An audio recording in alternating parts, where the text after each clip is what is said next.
excited about today. As Narelle and Sarah know, they're already on my program. We've been talking about this a lot lately, and I wanted to bring it all together. I have been thinking about how we act as travel advisors, and in particular from the perspective of the changing nature of the traveller, as I'm seeing different behaviours coming through. And if you don't know my background, I'm a travel researcher. So that's where I'm coming from today. There's a couple of people in. We've got Andrew. Oh, you made it. Fantastic. And Bryce from across the Dutch. Welcome, everybody.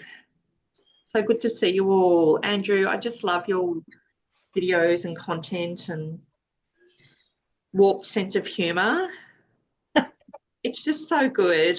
I just relate to it. You're my kind. For anyone who doesn't follow Andrew, you should do it. He's on LinkedIn and he's just hilarious. He just brings a sparkle to my day. Oh. Whenever I come across his posts, and he creates the most authentic, genuine content from the heart. There's no hiding who he is, and I just think he does it so well. So sorry if I've embarrassed you. You know what it is? You are kind of come across such an extrovert, but you're not. And I find that you're probably an introvert, but your content says you're a crazy extrovert. That's often how it works with creative people and musicians and comedians who live life on the stage. There you go. All right, here we go. Everybody is coming along today. Here's Kylie. Hello. Hi. Hi, Anne. Yes. Hi, Naomi. Phil, how are you? Good to see you. I always feel Sorry, Sarah, I just don't know you, that's all. She's a bit of a legend. Look, I've been around for far too long. Oh, there's Sully. Hello, Sully. Yeah. I've got my romper room screen on here. It's really great. I thought you were leading a romper room. Hey, I know I'm old enough. I can say everybody's names if you want to feel special. But I'll get on with it because I've got my swimming buddies picking me up today to go to Inverloch after this. So that'll be fun. There's a bunch of about 10 of us going, and we'll be swimming in cold water all weekend, which is fabulous. I know, it's crazy. Here's Julianne, Chelsea Travel. I live in Chelsea, so we have bonded on that. Right, today is all about some of the research, sharing the research that is coming across with the lens I mentioned before, the changing nature of travellers. So the reason I've come across my sort of 15, what I would do if I were to start a travel agency today or become a travel advisor, the travellers are changing. And the travellers are changing. They're so different from the previous generation of travellers that it's a massive difference, a difference enough to think about how we serve our ideal clients moving forward in the future. And it's a really great thing. What you want to take away from this is travel agents are not dead. They're just got to be different. They've got to provide a high level of service because the generation of high value travellers, high spending travellers want service. They're used to paying service. So that's the premise of how do we position ourselves to really appeal to the new generation of travellers who are coming through today. So without further ado, I will share my screen. Now, I do run solo often. I sometimes have special guest stars helping me. Maybe, Sarah, you can volunteer today too, if you want to. You don't have to moderate the comments. If I have questions come through, Sarah's already on my program, so I can potentially put you as a co-host. And then you can see the comments, and if any decent questions come through, do let me know. If they're questions that I can answer at the end, that's totally fine too. You totally know how I roll. And yeah, questions, because there will be questions, because we're just going to rethink about the way that we serve our travel. Share screen. Sarah, what we'll do, I won't read comments at all because I like to concentrate on the presentation, and You know what to do. Sarah's already in my program. So here we go. This is what we're doing. So what we're going to cover today is, can you all see my screen? I just need to know that. Yep. Yep. Okay. So we're covering, I'm going to go through the big picture, and what that means is what the next 5 years in travel looks like for us. And it's huge. And I'm going to tell you why, and I'm going to show you why that is. And we're going to go through the 15 steps to build a modern, trust-driven travel business, with the new currency being trust. We're going to talk about how to connect emotionally with your traveller, not just functionally, which we've done so much in the past now. And we're going to talk about content systems and strategies. I would focus on, again, coming from an evidence-based philosophy, where this is how I would pitch, market and sell to travellers coming through today, based on literally interviewing thousands of travellers throughout my career. I do depth interviews and I also run surveys. So I've been a travel researcher for the last 25 years and spent the entire my adult life in the industry, despite trying to get out of it a few times.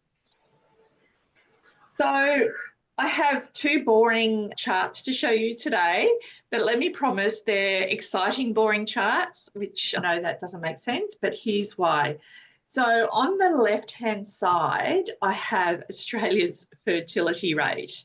Now, why on earth am I showing you this? Here's why, because it does paint a picture, and quite often for my clients, it's a light bulb moment where we all go, oh, wow, now I get it.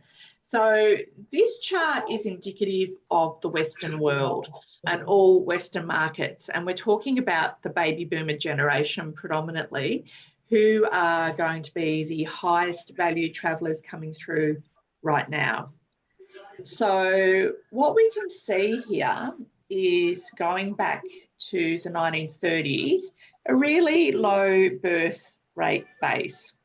But what we can see here is, after World War II ends, we see the post-World War II baby boom. So what happened after World War II ended is that all the men around the world in Western markets, after many years away, went back home to their wives and their girlfriends. And what do you think happened? Lots of shagging, pretty much. All this shagging meant that we see here a big growth in birth rates. And so what happened is, we were seeing, and it's very technical, around 3.5 to 4 births per woman happening around Australia and pretty much around the world.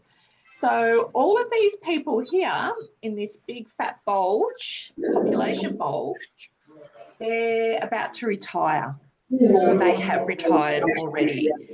And what that means is that retirement equals lots of time on their hands to travel.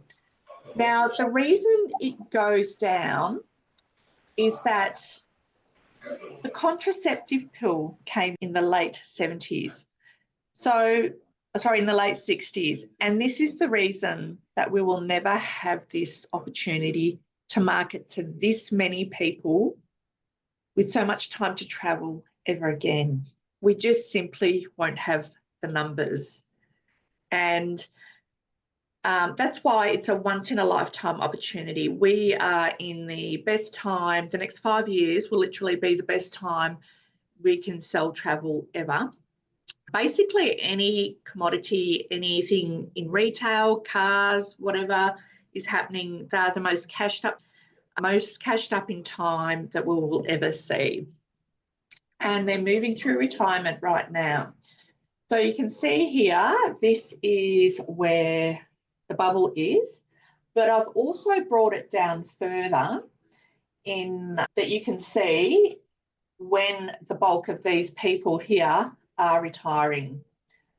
So the peak of travel, to sell travel, is going to be 2026, 27, 28, 29, 2030, and from about that time, it probably starts going downhill.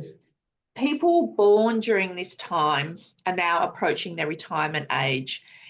And here's the really important thing that I don't think we grasp often enough, is that they've been dreaming of this time for the last 30 or 40 years of their life.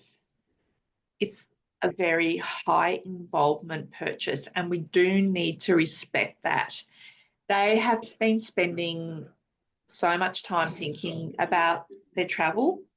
Over the years, they remember books. A Year in Province. I don't know if anyone's old enough to remember when that came out. Peter Mayle, I think.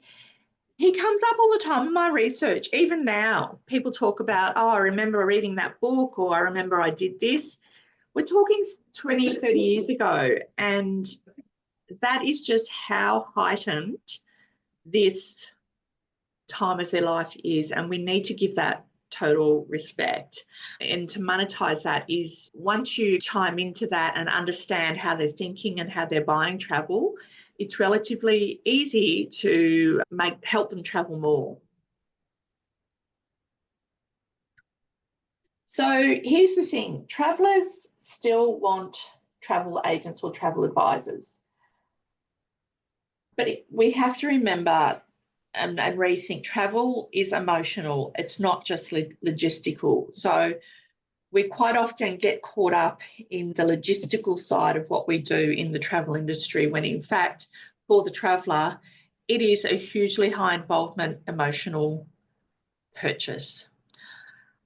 They're looking for trust, relevance, and lived expertise from their travel advisors. So they're looking for the right kind of agent, and we're going to break down what that looks like. So here we go. So we'll go into my top picks, and what we'll do is I'll breeze through some, but I'll spend a bit more time on others. So first of all, pick a specialty and own it. Now, I know there's a lot of business out there, but you may have heard the Americans say there's riches in the niches. There certainly is. Now, I need to help us think that even if you do niche and specialise, it doesn't mean you're going to lose other business. It just means you're going to get the business that they beyond what they came to you in the first place. So, for example, we have Sarah here. She's in my program. Sarah specialises in pretty much solo ladies over 70 wanting to travel, and these are very high value bookings and high spending travellers. And they have friends, they travel together, they travel on their own, they travel multiple cruises or trips per year. We also have Kirsten, who does her Christmas markets. You've probably seen her, she plugs her Christmas markets, but she gets so much other in terms of bookings as well. So I know she's selling Christmas markets now for 2026. So specialising, going deep is super, super important moving forward. What they say to me in my research is, I expect an advisor to know more than I know. I want somebody who really knows the destination. I want somebody who can provide me information that I can't find myself on Google. Because here's the thing, they're researching travel. So your clients, not only are they coming to you, but next to you, and probably before they even think to come to you, they are literally putting in hundreds of hours of research each year into their programs. It's become a hobby for some of them. So what they will do is, and I know many of you are very in tune with this, they'll do all their research, come with you for the information, and expect you to distill and help them frame their decision and pick through that. So that's why it's really important to pick what you're doing, really consult and know a destination, know your experiences back to front. They expect you, or at least someone in your network, to have been there to draw on. So you have to provide a specialised service, much in the way that we would seek a plumber or a real estate agent or anything like that. You need to know more than they do. A lot of them say to me, why are they selling me stuff that they don't know firsthand? And we know that's completely impossible, but I've heard advisors say to me, oh, I don't want to think that I'm on holidays all the time or I'm flying around the world without servicing them. This is exactly what they expect of you. They expect you to be out and about, finding new experiences, walking the walk, building those first-hand insights to build that credibility and trust. And you are out there bringing your first-hand personal experiences and points of view back to them. So it's not a bad thing. It's actually really important to sell and publicize what you're experiencing. So it's a difference between being a tailored service and a transactional service as well.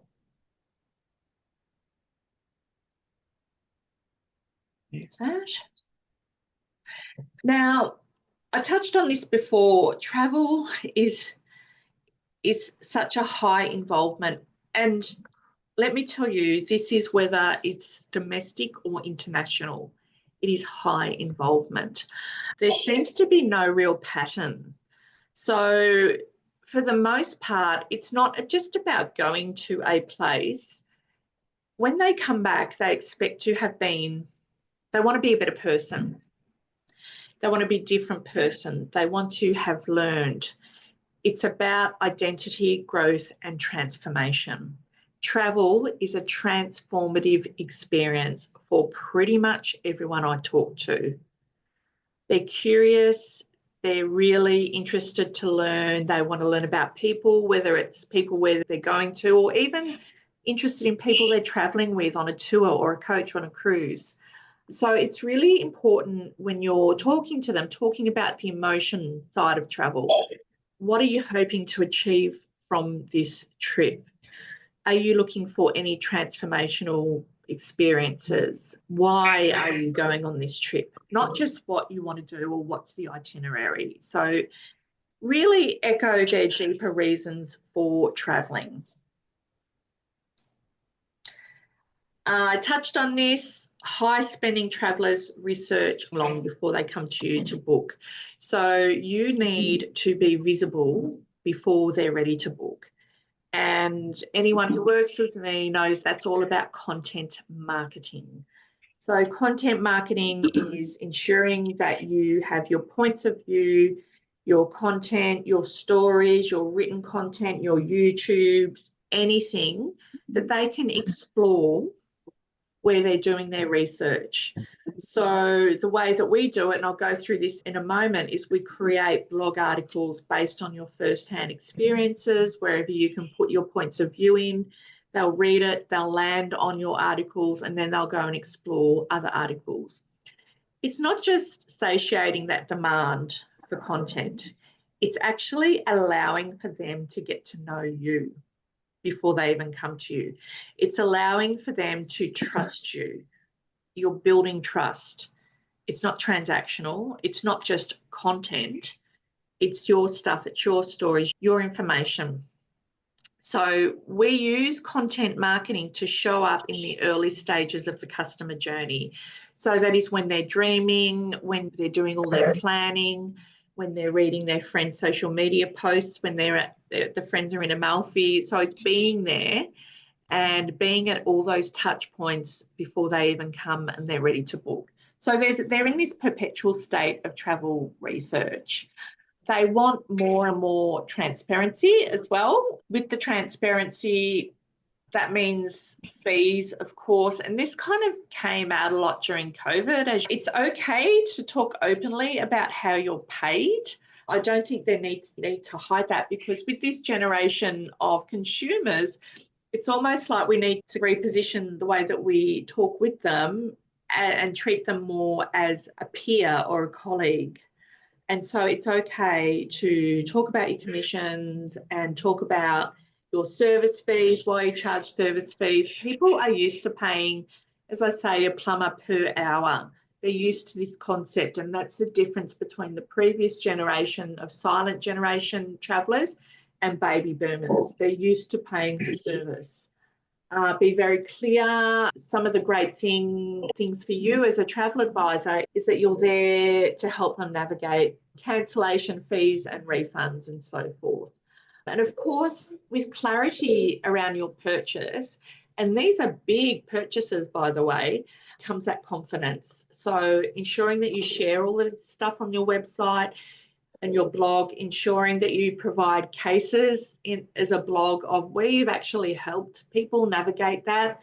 So just don't say it, but demonstrate how you've helped your clients navigate cancellation fees and refund. And so many agents and advisors did this during COVID. So reach back as far as you need to go and demonstrate that this is how you roll, this is how you work. Yeah, be a fixer, not just a planner. So planners can be replaced, fixers can't. And this is worth its weight in gold. And we know this when things go wrong. And I always say that with low-cost carriers, for example, you don't understand the cost of going with a low-cost carrier until things go wrong. And that's when we go, okay, I probably should have gone on Qantas or not Jetstar. So highlighting again your crisis moments and where you've helped people is really crucial, and it just provides value. It just shows the value of paying for a service. Being the source of secrets, and they're expecting you to know stuff that they can't find on Google themselves, because remember, they're spending a good chunk of their time researching travel stuff. You know, that kind of, I know a guy, or I know this person, I can get you into this restaurant, or I know the concierge. So this isn't stuff that the concierge at the Waldorf Astoria can get for you, for example. You've got your personal contacts, your insider access. Oh my God, Hidden Gems. I actually don't use Hidden Gems anymore. It's made an appearance.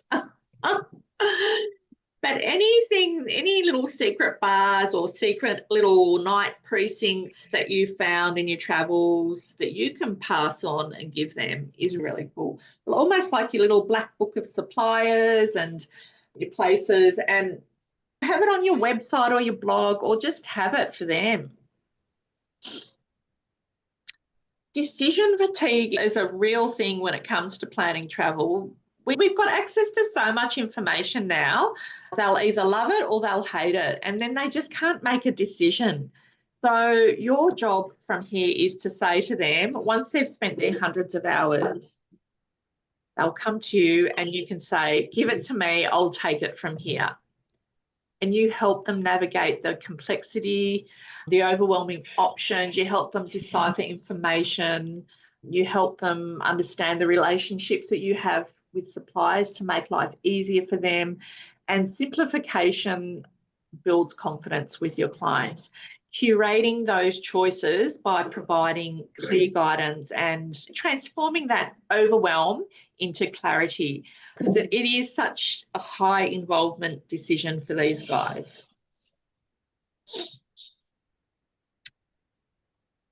So show them that you get them. Again, so listening's a big part of what we do, and we are so crazy busy now that we get caught up with just executing and taking those orders. But listening, like we used to do in a true consultant's role, where we used to say, okay, so how can I help? Especially when they used to come in and say, I want to go somewhere where I don't want, but I don't know where I want to go. Showing them that you get them and building a relationship so that you can empathise, suggest new destinations or itineraries. And quite often they'll say to me that young agents don't get us, especially for the older travellers. They don't understand what we're looking for, what we're interested in, and there's a lot of judgment made about age. So emotional intelligence wins every single time. And when I had a look to see who's on this call, I know the ones I know, and there's no problem with this in this group here today. Another biggie that we're hearing a lot about lately is personal branding. Now, what exactly does that mean? It doesn't really mean doing a whole heap of fancy photo shoots and putting them up everywhere on your social media. No, even though I put those ones of Mean Silver up quite often. It's not what it's about.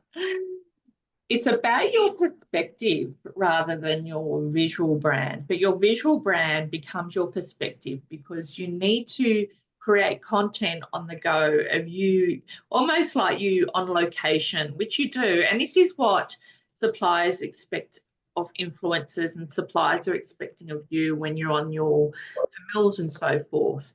So increasingly, I see with all the things they're saying, you need to know more than I do. You need to be out searching for the next best destination before the crowds get there. I want you to curate these experiences for me. And here's the thing, humans are back in fashion. So people, with all the tech and everything going on with AI, people are starting to crave more of that human connection.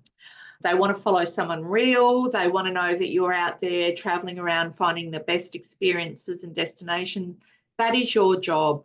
So your perspective is part of your content. You need to be showing up with this all the time. And that's what Andrew does. He's hilarious. Make sure you follow him. And so I know if I were to book through Andrew, I know exactly what he does, and I get a real sense for the type of travel he curates for his clients, and that's just really awesome. It's a lot of grace in there. So you're not only an advisor or an agent, you're an influencer and you're a content creator. So your job has actually grown. Sorry, guys. This is where it's at. And again, I guess this is probably the role of the influencer. I keep saying influencer because that's what my friend calls him, an influencer. So you don't have to be in impossible poses on a beach in your G-string bikini. That's not what we're talking about. We're just talking about you just essentially sharing your photos and videos of wherever you are at the time. That's as complicated as it needs to get. So just sharing your true reviews, sharing your inspections. When you're doing inspections, you can say, oh, the Hilton has invited me, because again, that puts you in an authority in the eyes of those people watching it. So you're providing those insights. You're the eyes and ears of your ideal traveller. So position yourself as that way. And you're always out there looking for the best. Now, as some of you, I've been really solidly looking at Cruising with Honey lately. She totally divides people. You love her or you hate her. But the fact is, she just influences travel decisions big time. And all of them do. There's that guy who does it as well. And she's always on the cruise. People know what you get with Honey. We all know the type of cruising she does. If you don't follow her, make sure you do, because she just lays it all down. She bears it, whether it's the good, the bad, the ugly. And for the most part, it's good. But I've put this up here because this week a lot happened. So she's not happy with Carnival. But what I saw floored me. People on this post, if you go through this post, people cancelled their cruise. And there's several in the comments based on what Honey has said about the food on Carnival. This is how much influence you can have with your clients. And good advisors probably don't realise this. People follow Honey like evangelists. People love her, and like it or not, she has that true influence. You need to be the finder of extremely cool and braggable travel experiences. And we see Kirsten with her Christmas markets. I see Andrew gallivanting around beautiful Greek islands, eating yummy food, and these types of things. So we want not just bucket lists, but we want extremely cool and braggable travel experiences.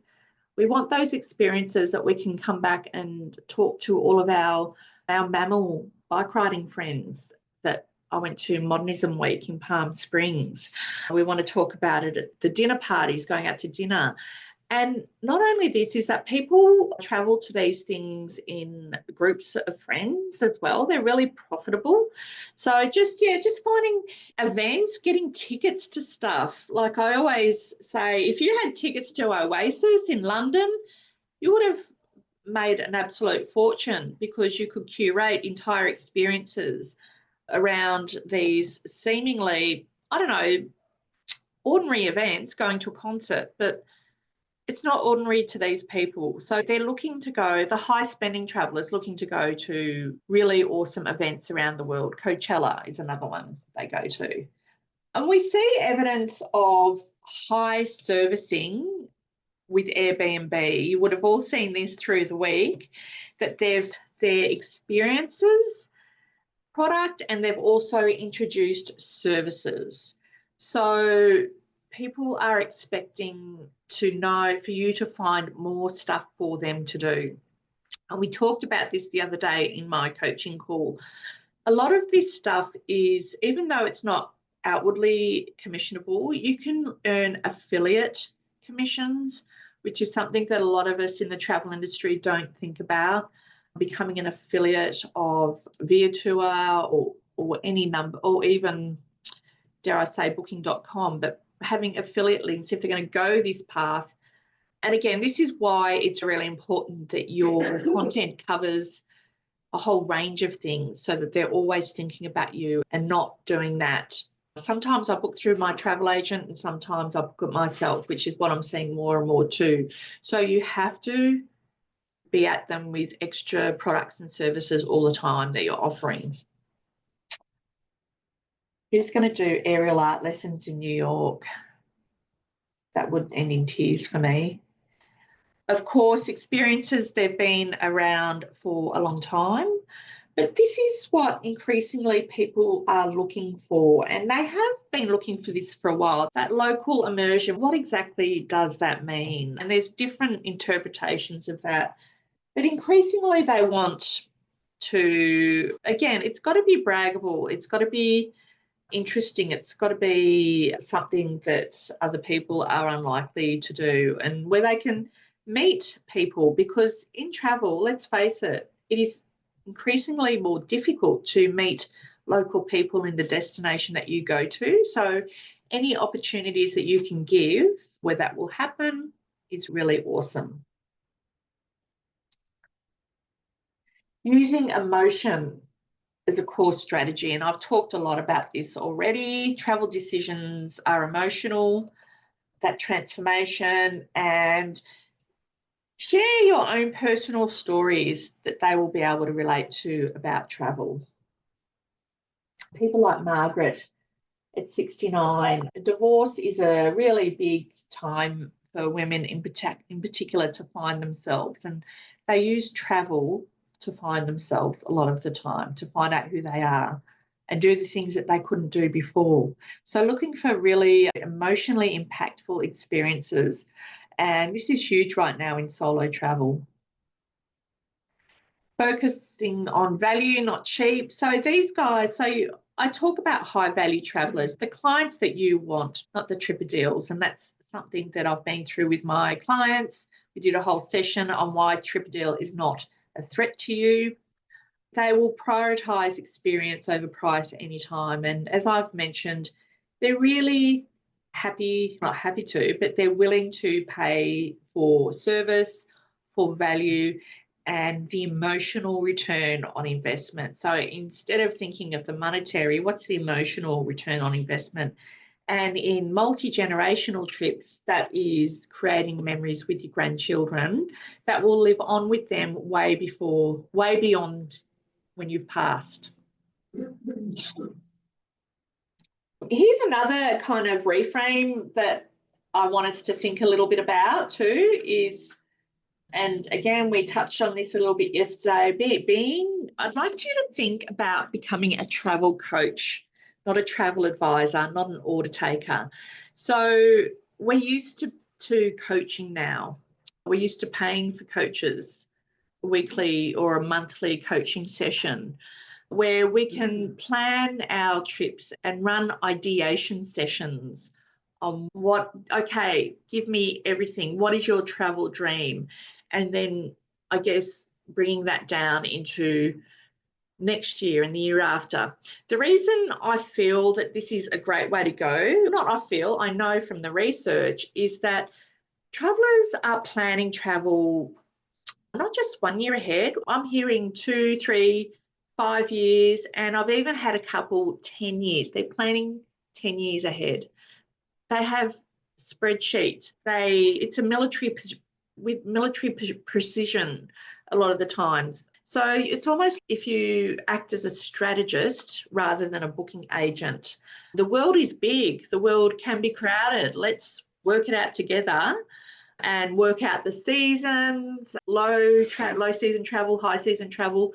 I think there's a real place for a half-day ideation session, whether it's group, whether it's individual, with your clients, to just lay it all out there and plan full on, not just logistics, but what you want to achieve for yourself. What are you looking for?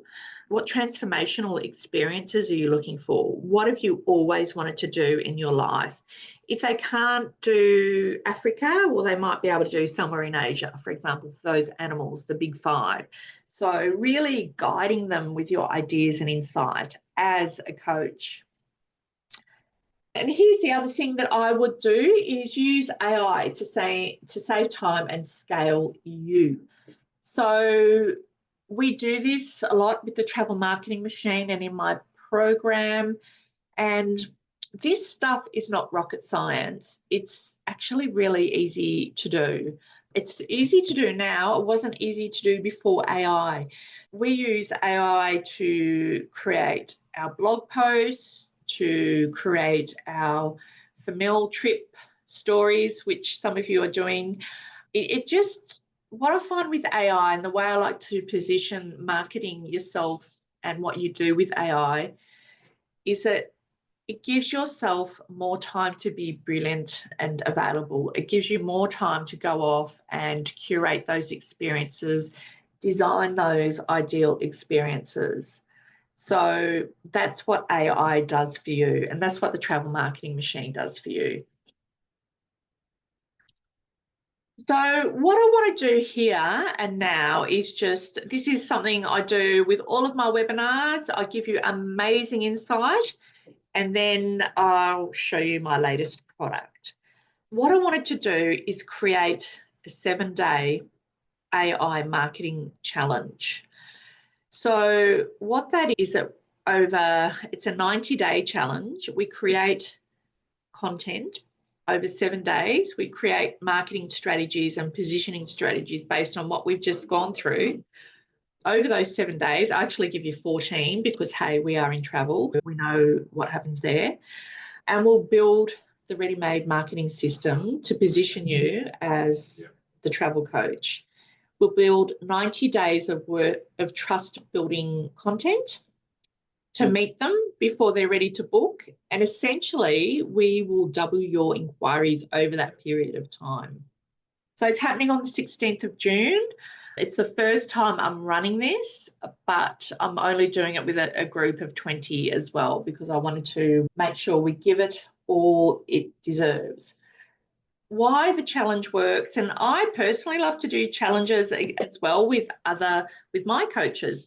We're stuck in chaos a lot of the time. We're overloaded, and when it comes to doing our marketing and content creation, we're just going to give it the thought and time it deserves, because it has a huge amount of influence on how you're seen out there.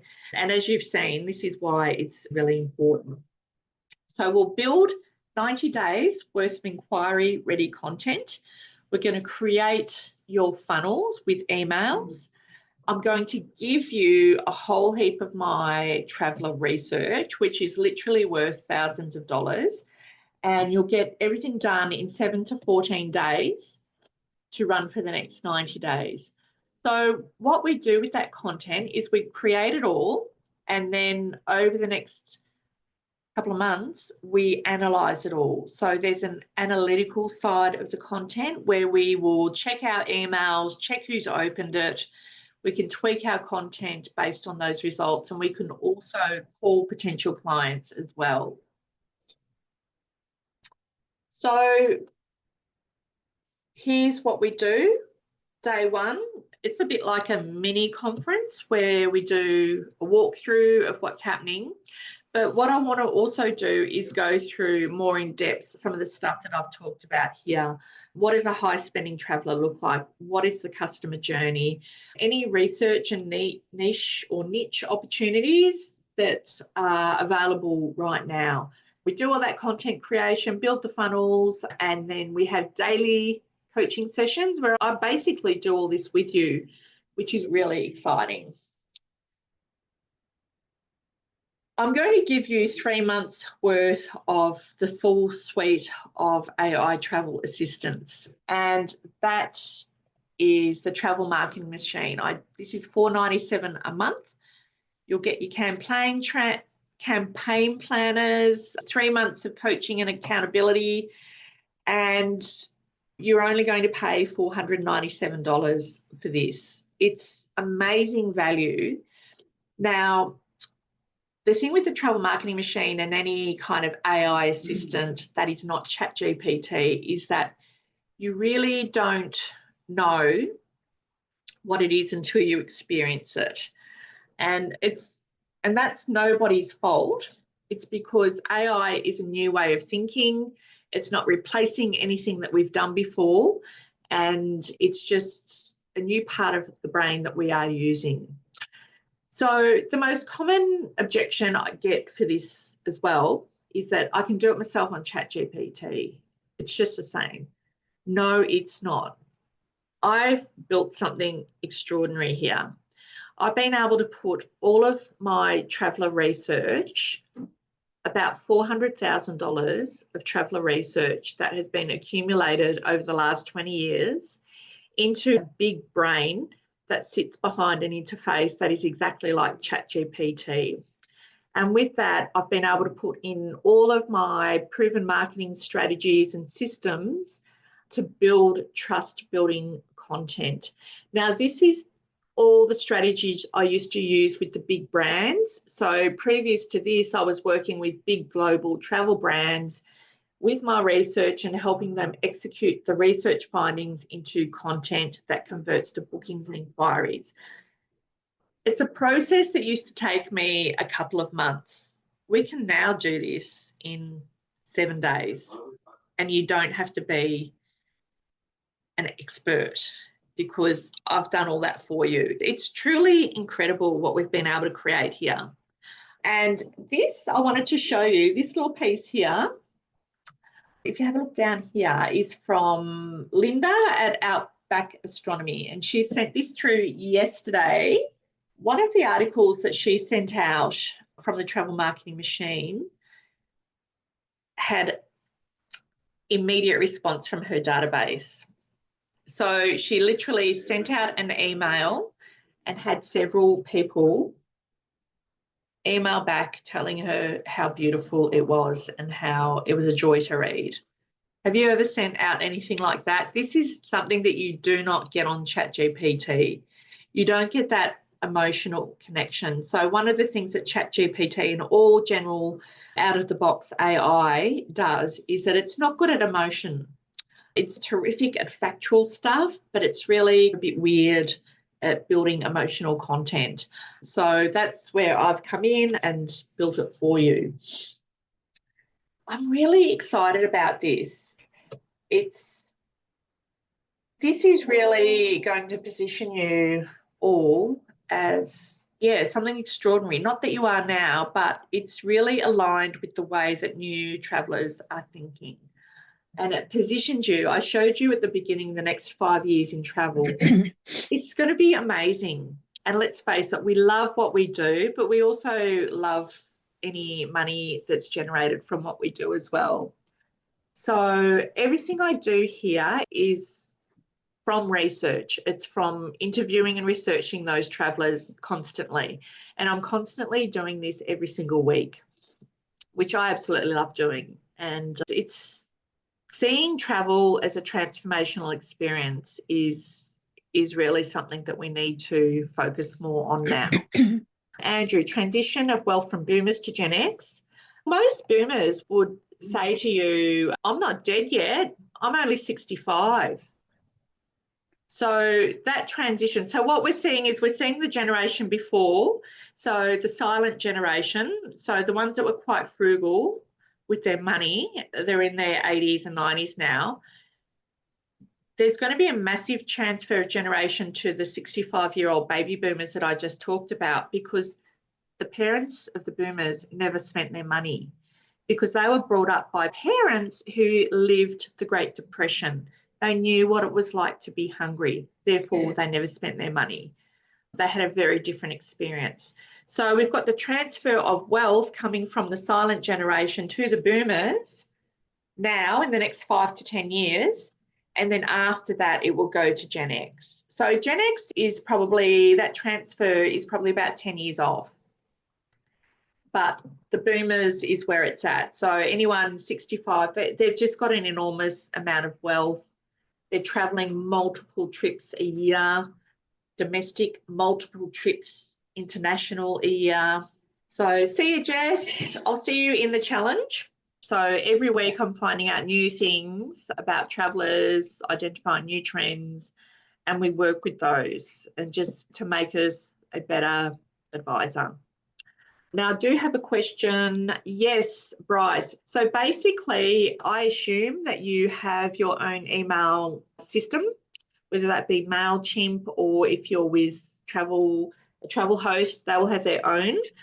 With all email systems, they have metrics and analytics. All of them do, regardless of what you're with. And you can actually go in and find the statistics. You can see who's opened that email, how many times you've opened that email. And the other thing too is I've had an instance where a client saw that someone had opened a Silverseas Cruise email 17 times. What that actually means is that Silverseas Cruise email was probably sent on to friends and family. So it's not just a booking of 1 or 2, it's a booking potentially of 10 people.